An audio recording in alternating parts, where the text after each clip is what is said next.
ఈ బాబీ డియోల్ గారు బాలయ్య ఎంత మాసగా చూపించాలనుకుని ట్రై చేస్తే అంత మాసగా చూపించాడు.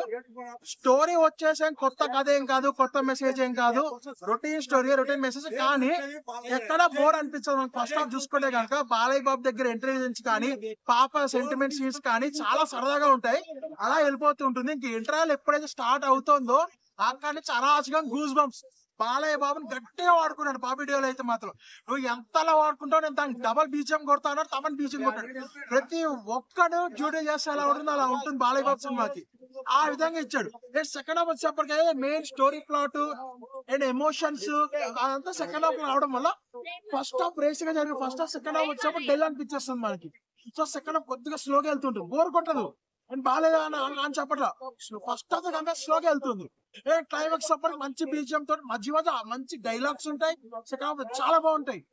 ఓవరాల్ గా సినిమా మొత్తం చూసుకునే ఒక మంచి సంక్రాంతి హిట్ బొమ్మ అన్నట్టు ఉంటాం. గేమ్ చేంజర్ కొద్ది బెటర్ అంటారా? అదే నువ్వు ఈ డైలాగ్ అడితే ఎక్స్పెక్ట్ చేశాను. టు బి ఫ్రాంక్ గా చెప్పాలంటే బెటరే అన్నా. బెటరే. ఇప్పటి వరకు రిలీజ్ అయిన సినిమాల్లో సంక్రాంతి విన్నర్ ఇప్పటి వరకు అయితే నాకు బాలయ్య విన్నర్ అన్న. బాలయ్య విన్నర్. ఓకే. మెయిన్ దొరికిందిగా